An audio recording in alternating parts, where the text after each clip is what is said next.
Unemployed and Afraid acknowledges the traditional owners of the land we have recorded this episode on and of the land where you, the listener, are tuning in from. We would like to pay our respects to elders past, present, and extend our respect to any First Nations, Aboriginal and Torres Strait Islander people joining us today, acknowledging that this always was and always will be Aboriginal land. Welcome to Unemployed and Afraid, a podcast that explores the messy middle of being out on your own and starting over with the people who've done it. I'm your host, Kim Curtin. Thank you for being here. Let's get into today's story of starting over.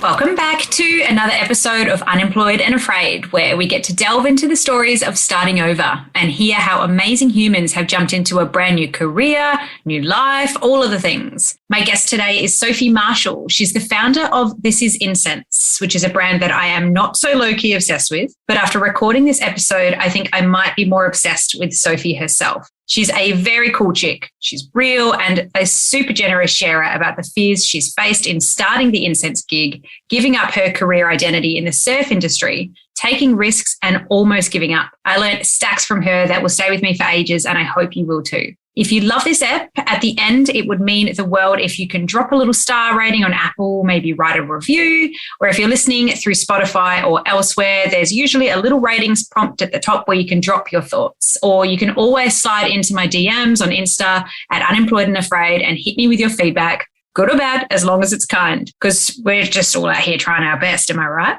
So speaking of bests, here she is. It's the wonderful Sophie Marshall. Today, I am taking it slow with Sophie Marshall, the visionary behind This Is Incense. This Is Incense is the incense brand that has taken those deliciously smoky sticks well away from their hippie life reputation and into homes and rituals all over Australia, New Zealand, France, Hawaii, Japan and Berlin, and I think she is just getting started. I have a box of Tasmania and Bondi Beach in front of me at the moment, and I can tell you that they smell absolutely phenomenal. They take you to a place in a way that I've never experienced before. They are absolutely stunning.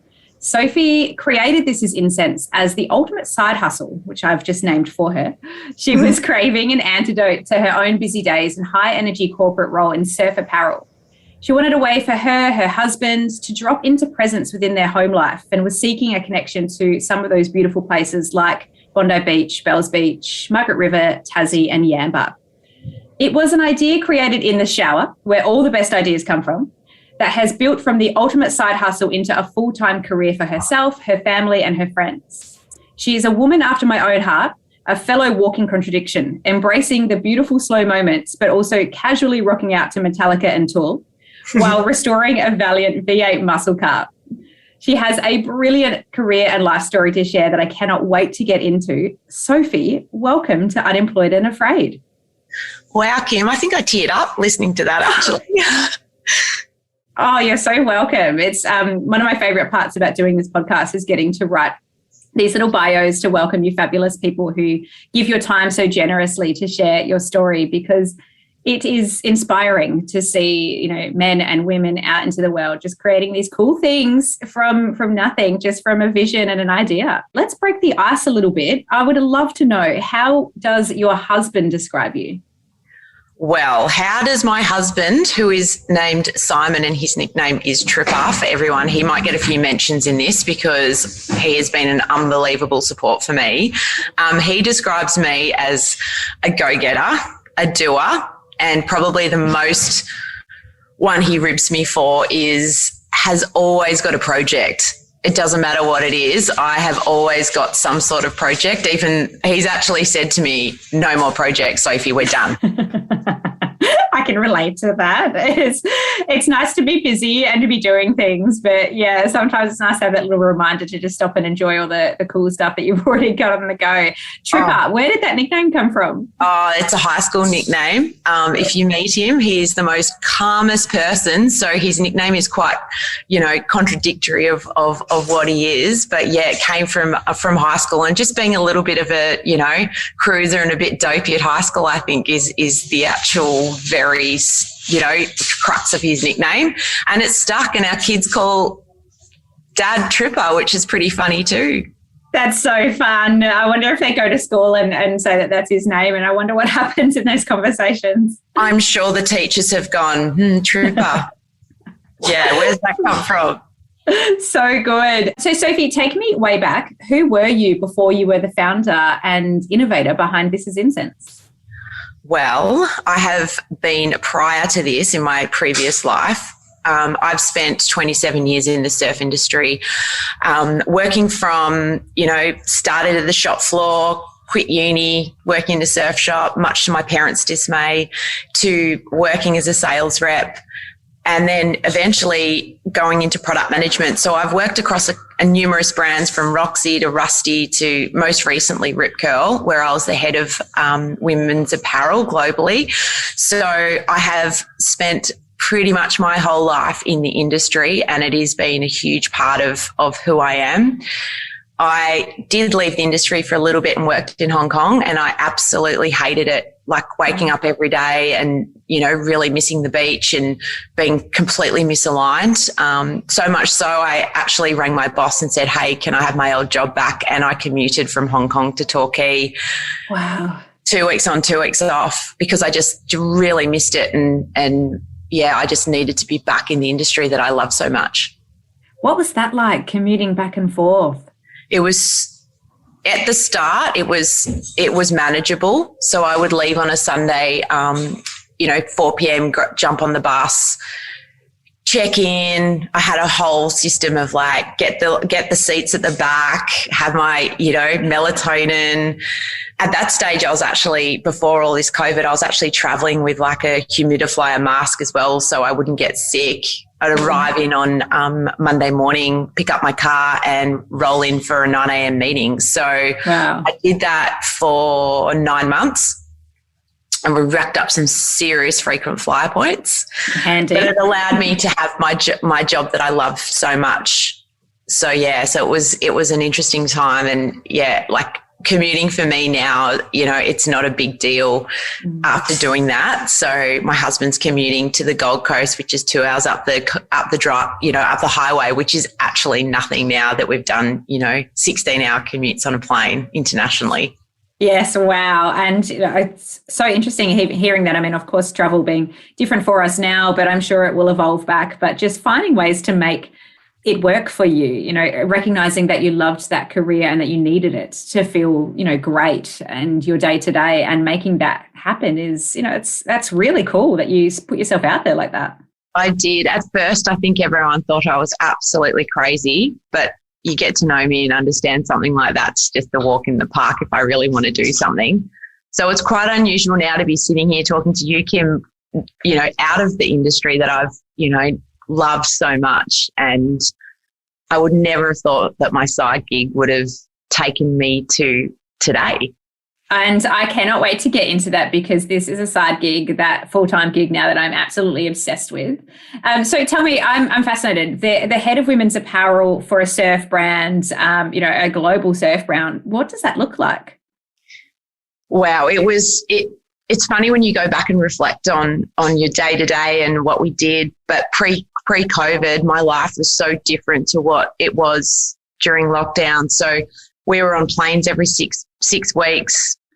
We would, travel to the US, because obviously we had our major part of Rip Curl business, and our team, half of our design team was in America and also in France. So we would be traveling to the US and to to France, to China, to Hong Kong, to New Zealand. I was living that fast pace on a plane, meetings, sales releases. It was a pretty hectic lifestyle, and my Tripper was doing the same at that stage as well. So we were tag teaming with the kids. So once COVID did hit, we actually as a family sat down and even though it was so stressful, at the start, thinking that, we're going to lose our jobs, and we were stood down, and, we were actually really grateful to have that time to reconnect as a family and not to jump on a plane. Mm-hmm. I packed my passport up, which felt really good. So, it was definitely an interesting change. And then fast forward to COVID, we were we were working remotely as a global team anyway prior to that, but throw in not being able to be in the office. So we really had to get creative on how we were approving fabrics, colours, working together as a team. We were doing driveway meetings. We were meeting down the beach. We really did have to be creative and resourceful to make sure, because we were still producing 4 global ranges a year in lockdown, and we managed to do it successfully. So I look back and go, I'm just so proud of what the girls and we achieved in a time of absolute chaos, but didn't drop the ball, didn't miss a beat, and we managed to pull it off. Wow. And I can imagine that the workflow, I mean, we could do another whole podcast about this, but I can imagine that the workflows are just changed forever in terms of what's achievable now with people in different locations, accessibility. 100%. Like, travel was such a huge part of our jobs, and then we just had to pivot, and that word pivot is obviously been hashed to death, but we really did have to. Teams became our everyday. We were on, I definitely think I had Teams fatigue for sure, 100%. You're online, you're talking all day. It was a different scenario than being in a meeting face to face, so getting up out of your desk. Like, I love working organically in the office in terms of walking over to the designers, loving what they're seeing on their screen, touching, feeling, looking at strike offs. Hey, let's do this, let's do that. So it was actually really challenging for someone like myself who works like that to be behind the screen on a day-to-day basis and try and get what we need to get out of doing this. And did you have, skipping ahead just a little bit here, but this is Incense. Was that running for you at the same time as you were managing this huge pivot change career? Yes, it was. So luckily during COVID, this time last year, I absolutely burnt out. I was packing my own orders. I was packing wholesale. I was managing everything. I didn't have any staff, apart from a couple of part-timers that were helping me on the weekends. But during COVID, one of my closest girlfriends got made redundant from Rip Curl, and she was in sales. And I just took the chance and said, hey, I will match you.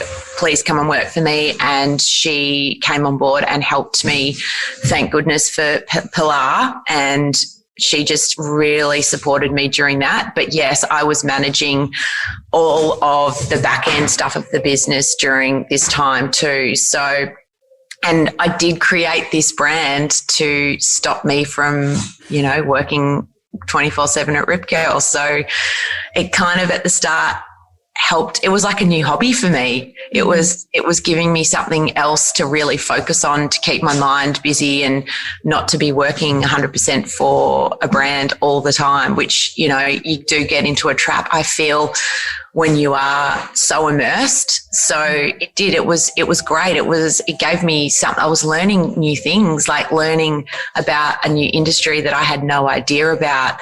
I was being creative in terms of smell, which again, something is totally different from apparel. So for me, it didn't feel like work. It was just another amazing, fun thing for me to be doing after work and around the kids. I can see how Tripper is recognising your passion for projects and how that came about. And I think it's a wonderful insight to gain to, so many of us attach our identity essentially to what it is that we're doing. And it does, when you love what you do, when you love the high pace, fast paced industry that you're in, and it creeps into the weekends a little bit. It's really inspiring to hear that you just decided, I need something to distract me from this workplace. Otherwise I'm going to lose myself. Not to put words into your mouth, but I'm really interested about that journey, how that came to be, to decide to do something different.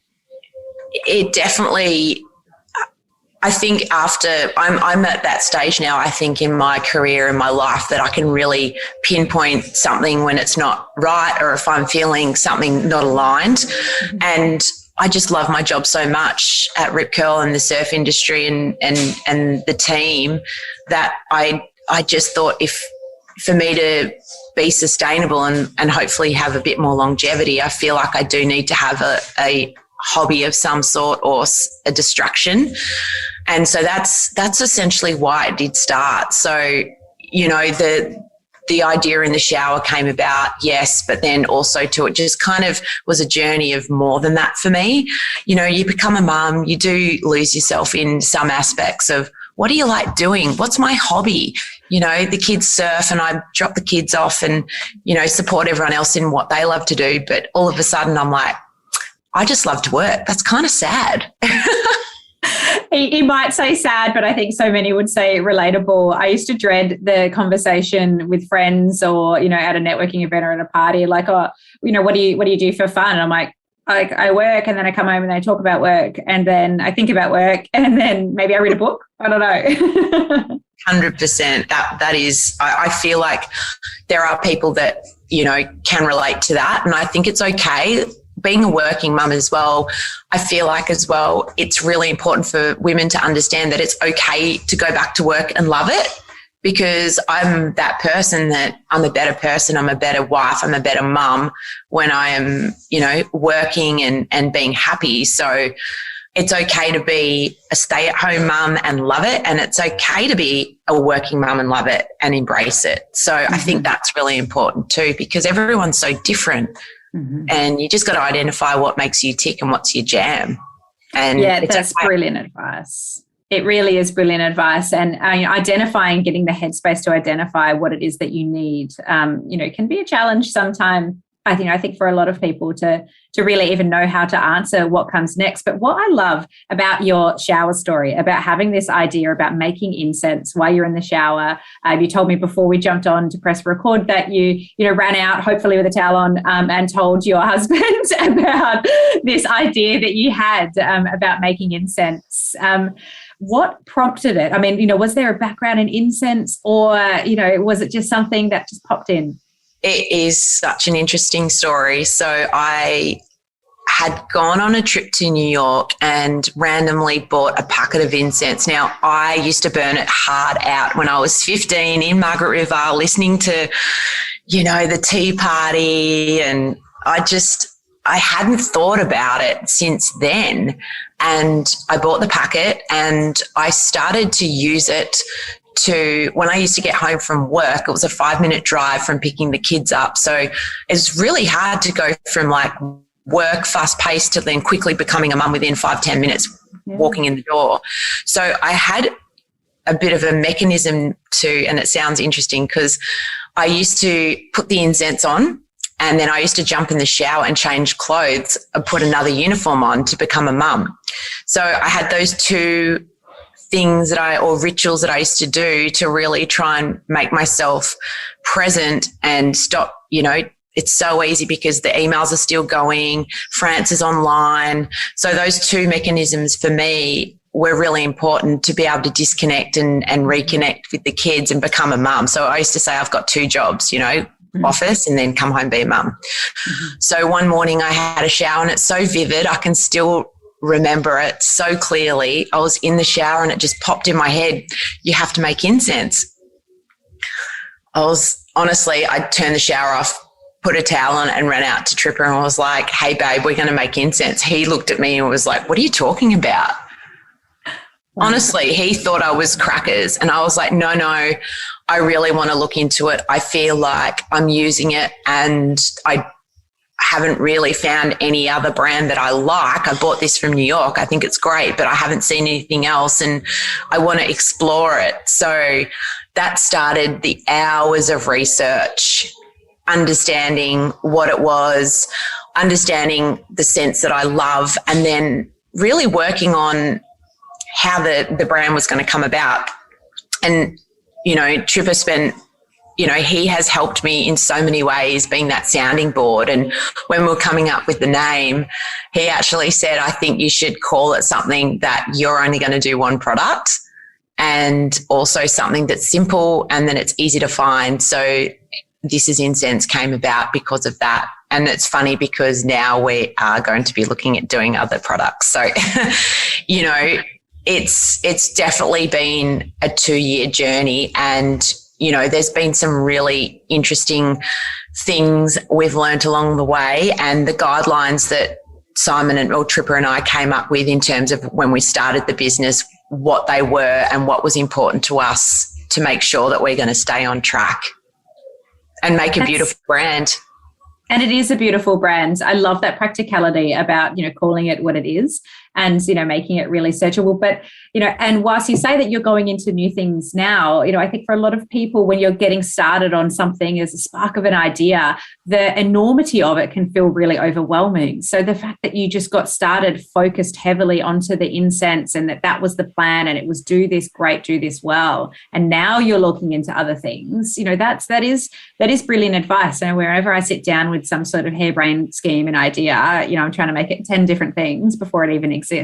So, they are people outside of our brains can have, that nice little bit of insight there. You talked about the research that you did, which I can imagine is just immense. Like you're learning anything new. Where did you start? Well, I think this is probably one of the best bit of advices I could give anyone starting. We created some guidelines, some guidelines for ourselves just to keep us on track and to make sure that we were doing something that was true to us. So one of the ones that we gave ourselves 3 to start with. So one of them was it had to be self-funded. There was no loans. There was no money from anyone else. I think that was because I've had a previous business where we did borrow money and I just couldn't handle the anxiety about it. So we threw in $2,000 and that was it. And everything had to be self-funded. So I'm really proud of that. And I think that that's definitely key. Obviously we had a job as well as, and I think I hear that this is definitely a reoccurring bit of advice is that if you do have an idea, it's great to be able to do it as a side gig, to just really be able to focus on it without the stress and anxiety of the money side. So that was definitely one of our guidelines that I think is super important. The second one was it had to be easy. And in terms of if something was too hard, walk away. And we were so happy to walk away if it wasn't right. So in terms of trying to find the right people to work with, the suppliers, all of that, if it wasn't easy, we were going to walk away, and we were both happy to do that. So I think that that's another really key point for people starting out as well. There is a point you have to be able to go, where am I going to pull the exit switch? So I think that that's a definitely key one. And the third one is our good human policy. We only want to work with rad, good humans, and we've always said that. So anyone that wasn't fitting that mold, it needed we walk away from it. So those 3 things were really integral in terms of ensuring moving forward that we were creating something that was true to us. And I also feel that having a business as well, along the way, we wanted it to be sustainable, not just sustainable environmentally, but sustainable for our lifestyles and longevity. So we didn't want to grow too fast. It's a slow burn, excuse the pun, but it's definitely something that people need to be aware of when they're starting a business and starting out. So along with that, so having those core values and those core guidelines allowed us to then, guide us in the right direction. In terms of having an understanding and learning about different, incense, there's so many different options out there. We decided that we wanted to have ours hand dipped in Victoria out of Australian blended essential oils. And that was really key for us. So, lots of trial and error, and there has been days, and I'm sure we'll get to that, of nearly giving up. So it's been an absolute journey, and I still can't believe I'm sitting here talking to you about this. From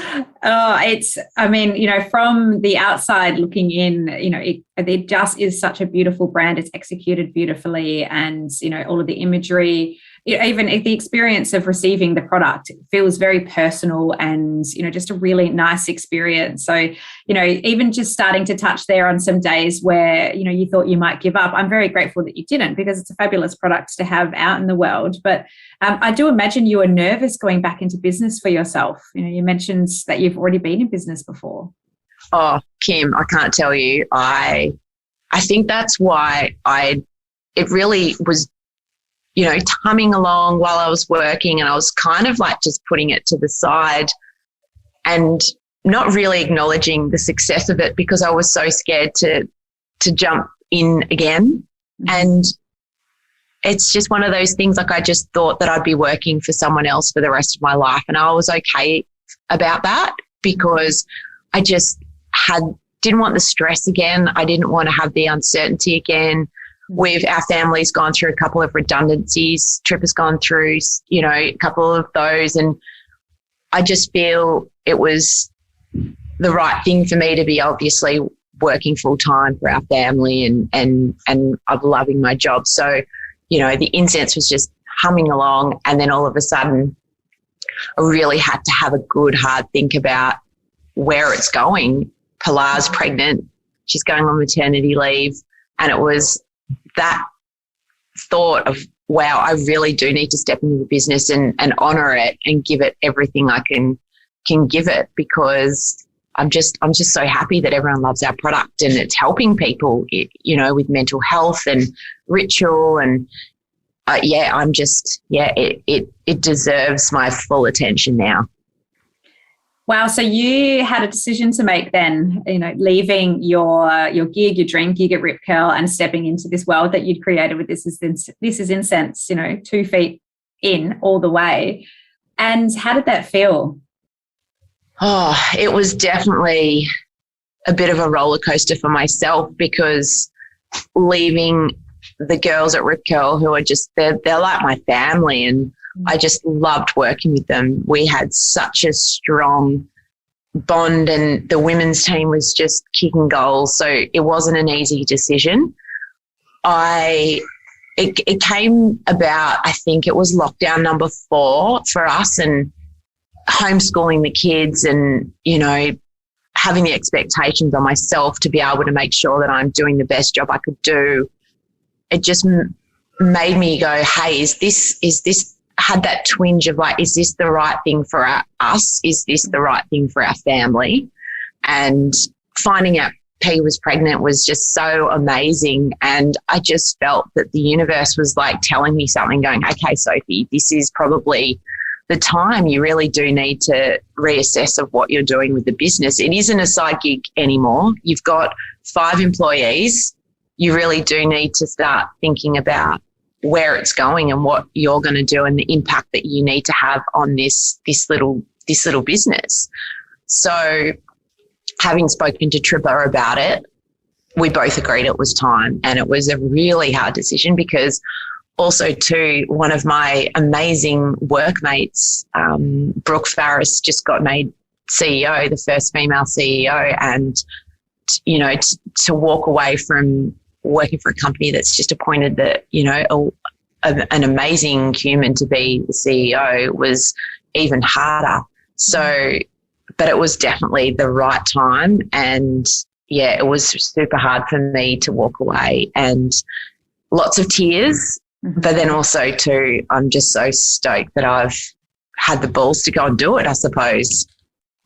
Yeah, and it does sound like it took a fair, sizable set of balls to walk away from, such a great gig. And, there's something to be said for when and it's an incredibly frustrating thing to hear sometimes when you're doubting your decisions, because, when you're in your own head and you're thinking, do I, don't I, what am I going to do now? There's so many rational ways we can talk ourselves out of these things. But just backing yourself completely. And, you said something earlier about, knowing when to pull the pin and being honest with yourselves about if there's ever a time to walk away from This is Incense, transferring that to, what was your stability, your grounding in your full-time gig is, bloody scary stuff. How did it feel to log off for the last time?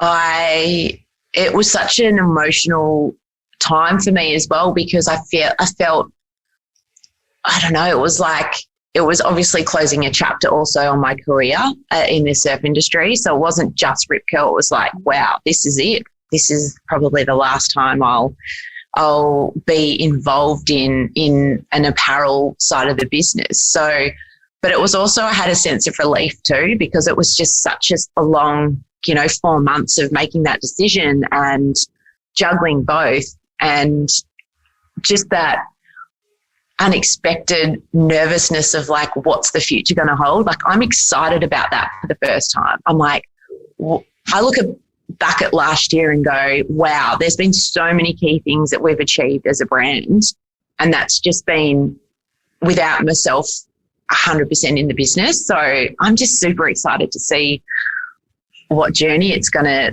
lead me on. That not knowing feeling, that, never knowing what the next email and the next DM, the next phone call for a collaboration is going to bring is so exhilarating. And that's 100% right, Kim. Like, I feel like that for me is, whereas before that would scare me. Mm-hmm. Yep. But now it excites me. Mm-hmm. And I think anyone that's wanting to make a big change in their life or want to leap out and do something different, I feel like the best way to tackle it's like, okay, what's the worst thing that can happen? What is that worst thing that can happen? And if you're okay with that, then go do it. And I think that's probably the biggest thing is like, if you can, I know it sounds kind of a bit like airy-fairy, but if you know your fear and you can tackle it and you're okay with it, then you need to make that step. Mm-hmm. It's so true. And sometimes we can, think that the worst thing that could happen really is bad. But if you kind of keep going with it, you're like, okay, so, I try something and the business fails and the business has to fold. What does that actually look like? What does that actually mean? Really, what is it going to look like aside from the catastrophic things we put into our head? But really writing down practically what are the worst things that could happen and looking at each step and saying, is it workable? Yes, it might not be ideal, but could I get through that? It's a wonderful process to take when tackling something scary. I 100% agree. And it's always good to, verbalize it, talk about it with someone, because it becomes less scary. Mm-hmm. My biggest fear is obviously not being able to financially provide for my family. So it's like, well, what else can I do? I mean, I'll just go and get another job, right? Uh-huh. So it's, and being okay with whatever that is. Mm-hmm. But I have to honour and have a go, right? Like, if it's a burning desire and you need to that you need to do it, you've just got to do it. Find ways, be creative in the way that you're going to tackle it. If you have something that you really want to start, just go and do it. Just go and do it on the weekends, do it after hours, and then just see what happens. And if it's meant to be, it'll present itself. Mm-hmm. If you work hard enough and put the time and effort in and do your research, and I think the other thing is to get the right people in your business and seek the right advice to make sure that you are making the right decisions. I think that's probably another really big learning from my past, is to make sure that, your processes are set up. You've got an amazing bookkeeper. You've got an amazing accountant. You've gone and trademarked your brand. All these key things that are so essential in, just the foundations of moving forward with a business. You can't be good at everything. That's my motto. You really can't. So you really do have to identify your weaknesses and pull in the people that can help you. Mm-hmm. And did you have a bit of a process, in even identifying some of those areas that were really important? For those of us out there who are looking at ground zero for starting a business and, being like, where do I find a bookkeeper? How do I approach trademarking? Did you have a process to tackle those things or some help? Yeah, I feel like the biggest process for me was finding the right people that aligned with myself. Mm-hmm. I had an accountant that just probably wasn't the right fit. And I kept him on a little bit too long, and I should have just pulled the pin when I knew something wasn't right. Now I've got an amazing one. Same, just understanding, finding a great law, like a great trademark lawyer or someone that's understanding of the small business that is passionate about it as well. I feel like everyone that's aligned with our business is so passionate in their field. My lawyer's amazing. My bookkeeper's passionate about bookkeeping. Like, it's just super important to have those people around you in the small businesses. And, you know, I just love working with women that just, you know, and men that love what they do. I think that that's super key. And also just working with amazing creatives. Mm-hmm. There's so many out there, and I just love bringing them in and working with very talented people that love what they do. Yeah, so true. That energy, that creative energy is so contagious and so fabulous. And, you know, it's brought you here today to, you know, a fully fledged, very successful, exciting business. And you mentioned before that there were a few days where you wanted to give up well before where we are now. Take me back to one of those days. I'll take you back to a very, very full-on day. So I think it was actually probably about 18 months ago. It was just before leading into Christmas. So we had all of our wholesale orders lined up, and we were dealing with a rather large supplier that dealt with all of our oil blends, and we'd put on bulk order for our oils to be dipped. And my supplier rang and said, hey, they've just decided to cut all of the supply, not just yourself, but to probably about 50 other businesses. And I was in a pub down with my family, and I just dropped to the floor and cried in front of everyone. I had worked so hard to get the boxes here, all my sticks. We had a huge amount of orders, and just knowing that I couldn't deliver all of those orders to all of my accounts was just devastating. So it took me 3 days to pick myself up out of that hole of, I'm done. I can't do this anymore. This is way too hard. And it wasn't really until, you know, we were so transparent. We emailed all of our wholesale accounts, spoke to them, and just said, hey, I can't fulfill your Christmas orders. And not one of them cancelled their order, which just gave me some hope that I've just got to keep going. You know, all the DMs that I would get from people loving our product, I was like, I owe it to them. I owe it to the product. So that took me on a bit of a journey of trying to, they wouldn't give us our recipe of the essential oil blends, which was devastating as well. So I found an amazing other supplier that helped us find a chemist and a lab, and we had to deconstruct and find out our composition of all of the oils and how much these blends were. So we started that process, and we've come through with it. And it was a defining moment, because I literally was that close to just pulling the pin, going, I'm done. This is way too hard, and I don't think I can pick myself up. And I didn't think that I would be able to then find someone that could recreate what we've already created. So what a emotional couple of days that was. That sounds like a very challenging moment in time, and probably there would have been a few moments there where you felt really angry at, you know, the supplier you were working with. I mean, I would have been furious. There was a few phone calls. I'll give you a big tip, but because I was just such a small business to them, I was nothing. So I think that was a reality check for myself too, just going, well, you know, they're obviously making their account base smaller, and they don't want to deal with anyone like myself. But it was definitely a learning curve. And I think another thing is a great learning out of that is you just can't put all your eggs in one basket. That was the biggest one. I was like, you know, you think you're all good, but really anything can happen, and don't have a backup plan, you could go under. And I think that was a big reality check. And it was interesting because I knew that from my Rip Curl days. I knew that from other business dealings, but all of a sudden I was like, hang on, how come I'm not applying this to my own business, you know? So I'm just so grateful for everyone's support and everyone's love for the brand that got me through going, okay, I really do need to keep this going for everyone, because it's just an amazing product. Like, I love my own incense. I burn it every day. Like I just love it. So yeah, that was a interesting, great learning.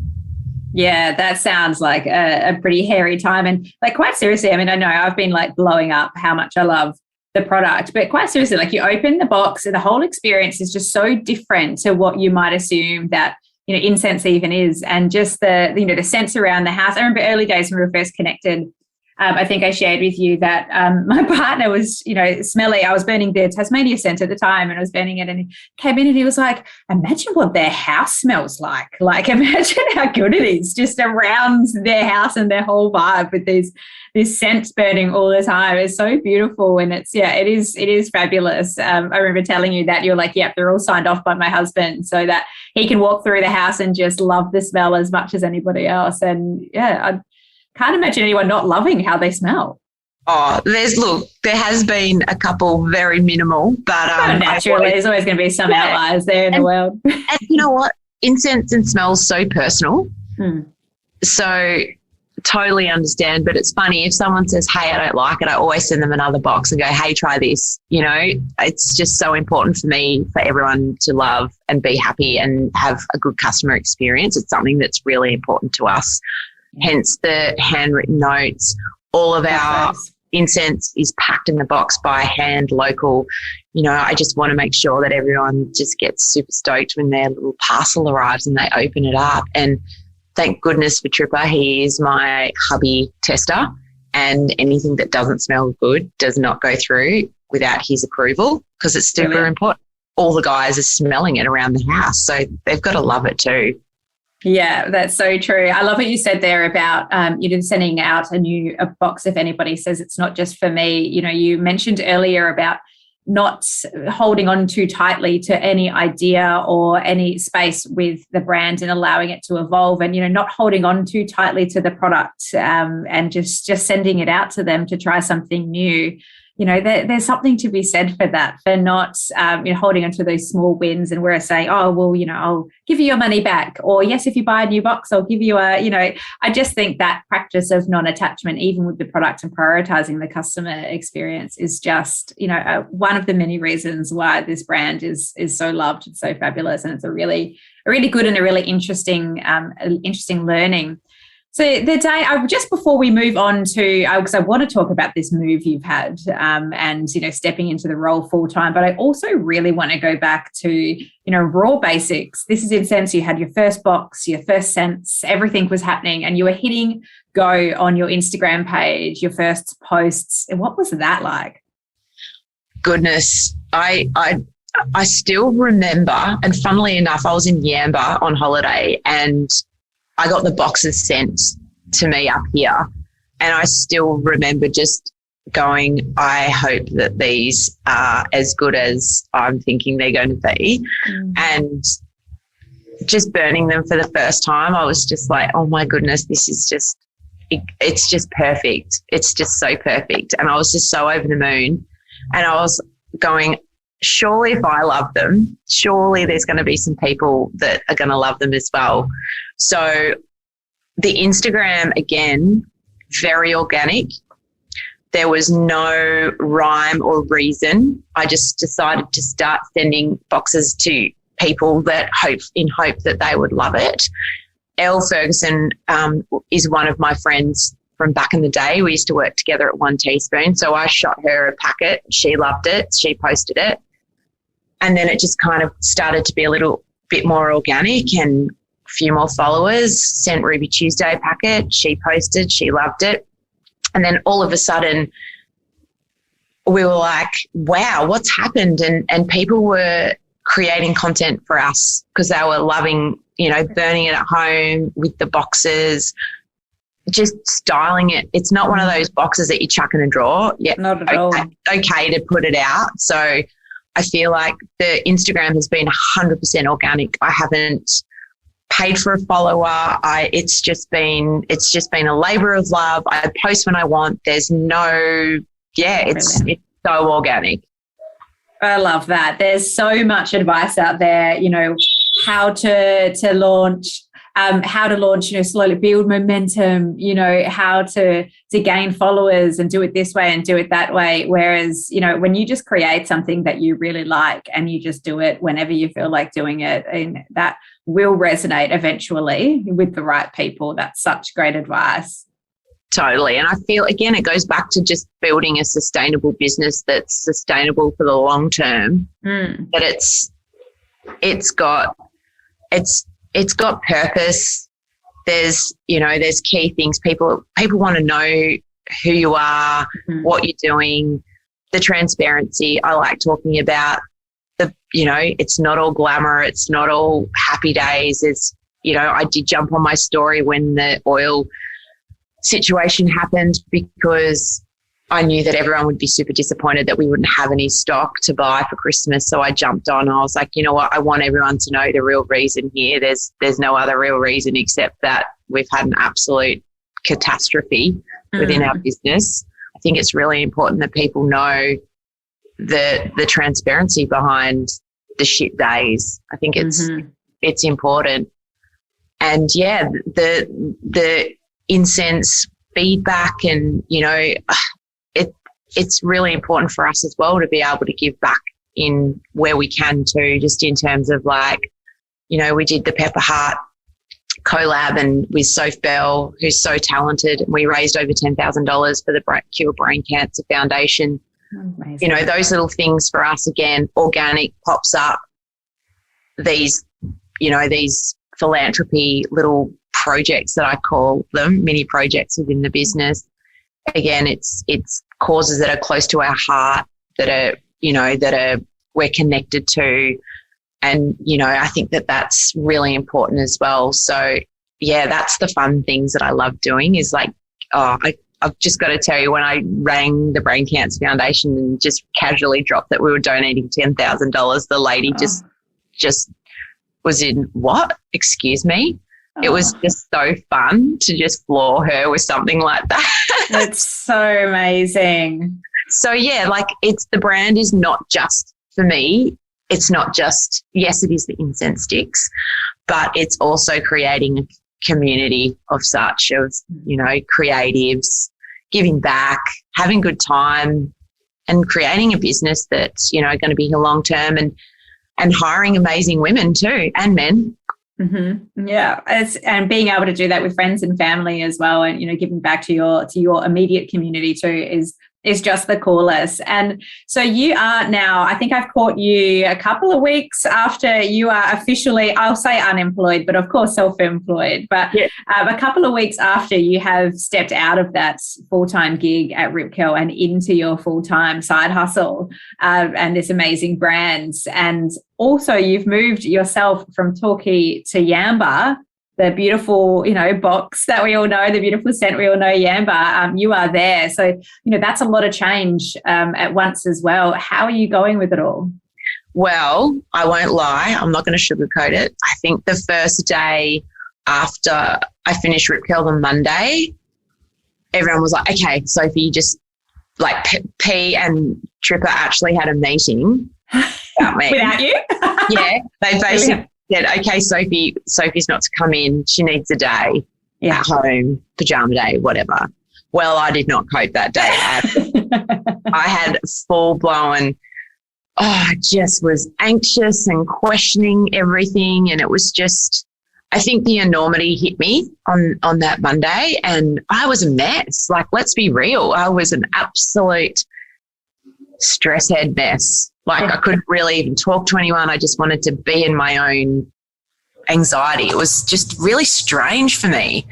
And then the Tuesday I got up, had a shower, got dressed and went to my new office and sat down and just went, oh my God, this is so good. And since then it's been so positive and so amazing. So I feel like I needed to have that day of not being okay. Mm-hmm.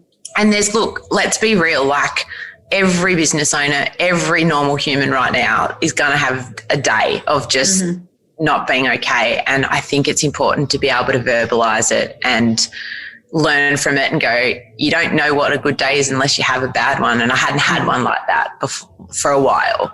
So that was, and then after that, it was just so brilliant to be sitting in the space with the girls. And I tell you what, the Torquay office smells amazing. Can you imagine that all the boxes? No, I cannot. It would be heaven. Oh, it's heaven. So then we moved states with the family, sold our house, and right now I'm the happiest I've ever been. Like, I don't have to look at a box. I don't have to pack up a box for a while. So I'm super excited. So, yeah, it's been a lot of change, but I feel like we've been ready for this change for a while. And also too, it's been since making that decision and, you know, grieving an old job and saying goodbye to your friends. And, you know, it is definitely been a bit of a journey. We did drive out of Torquay, all four of us crying our eyes out because it's been such an amazing community and so many beautiful people. And we're still obviously connected and tied to the community, having the business based down there and Simon's mum as well. And it's just amazing friends and humans down there. So, yeah, it's not a goodbye forever. It's just see you soon. That's so wonderful. And, we have a very long life and career, to live, and, ebbs and flows, changes, nothing is forever and everything is exciting when you get past that little awkward bit in the middle and, start to see all the potential of life that it can bring. So good on you for doing the hard stuff. Good on you for putting yourself out there. And how wonderful, to see what is going to come up for you. And so with This Is Incense, you mentioned before that you are looking at some #pivots, but some new products. Now, I understand if you can't share too much about it, but, where are you at with the brand at the moment? What's the kind of... I would love to share. So we are launching some This Is Incense new products. So a shower oil and a body balm is on the radar. Gorgeous. In our sense. But I think the big thing is we are actually launching a new overarching brand called Gentle Habits. So Gentle Habits is trademarked globally now, and we will be, so This Is Incense will sit under it. It will be an arm of it. Wonderful. And basically it's positive products for your everyday, and it could be anything and everything. So I've got a few things on the cook to be launching under Gentle Habits, but I'm really passionate about it. It's got an amazing brand strategy, aesthetic, and what it actually means. So I'm really excited to share that next year. Oh, how exciting. I love the term Gentle Habits. And, there's that real move to slow living, which I love and I do identify with, but I am also a little bit of a hustler by nature and like to be busy and, project-based whenever the opportunity arises. And just the term Gentle Habits, there's little things that we can do for ourselves, whether it be a product or a ritual, to bring in a little bit more of that balance so we can enjoy both sides of ourselves. I just think that's really exciting. Kim, you are exactly me, and Gentle Habits for me is exactly that. It is a reminder of things that I have to have in my life to enable me to slow down, be present, and live a positive life. So you've pretty much summed up what that brand is going to be. So, yeah. Oh, so excited to see it come to life. And as we get sadly to the end of our time together, because I feel like I could talk to you for 10 years and not be done with my questions. I want to know so much more. But, into next year, into beyond, how can the listener and I continue to support you on your journey of doing great work for the world? Can I just say I love that question. It's so selfless and so lovely. That's just such a beautiful question. Honestly, just anything, feedback for me. Feedback is life. Feedback allows me to make better products. Feedback keeps me going. If you love our product, jump on and write a review. Obviously, we can't smell online, so people, oh no, that would be amazing. People do rely on reviews. So if you do love one of the scents, jump on and explain what it means to you. I feel like that would just be so helpful to anyone that's jumping on and trying to buy a packet for the first time. I always do like to say to crew, hey, if you have trouble, just send me a DM and I will guide you in what one to purchase first to help you. But yeah, any showing any love would be amazing. So yeah, thank you for asking that question. Oh, it's my pleasure. You know, if there's anything that I have learned in stepping out of, you know, I will call it a full-time comfort blanket. You know, the future being kind of laid out, it is that your community is invaluable. And, you know, I love that you mentioned reviews. I think, you know, the more we can do that for all the products that we love, you know, now I understand completely, being on the other side, how valuable it is as a small business owner to help with word of mouth, to connect with people, feedback, DMs, messages, comments, shares, all of that stuff is like, you think it's really not important, but it is actually the most important thing for brand discovery, brand support, growth, personal support. It's huge. 100%. And I just love, like, I'll give you an example. Yesterday, I had an organic box dropped off by this gorgeous girl called Laura from Clarence Valley Organics, and she just walked in and I'm like, hey, how long have you been doing this for? She's like, oh, I've just started. And I'm like, hey, what you're doing is amazing. And she's so passionate about it. And I just love being that hype girl for anyone that's, you know, treading the same path that I am, because I just think it's so important to be able to spread that passion and love and support to other women that are going through the same thing. It's just so important because it gets lonely.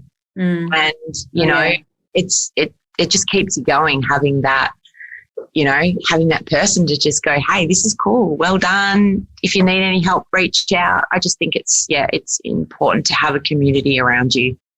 I so agree. So yes, if there's anyone listening who needs some support for your business, if you need some hype gals, slide into both of our DMs.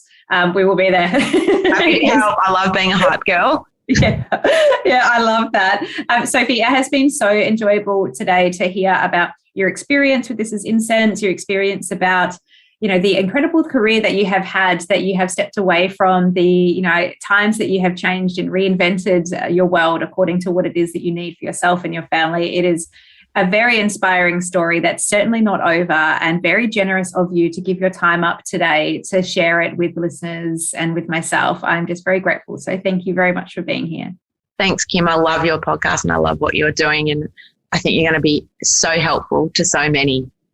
Oh, I hope so. Thank you for saying that. It's such a pleasure to chat with you. And I'm going to have all the links to all your goodies in the show notes for the listener to go on, follow, slide into your DMs, and start to take it slow and do some burning of the old incense. I love it. Thanks so much, Sophie. Thank you. Thank you for listening to Unemployed and Afraid, the stories of starting over with your host, me, Kim Curtin. If you liked the episode and are keen to hear more, please hit the follow button and leave a review. And let's keep the conversation going on Instagram @unemployedandafraid, where there's more goodies and links to today's show notes. See you there.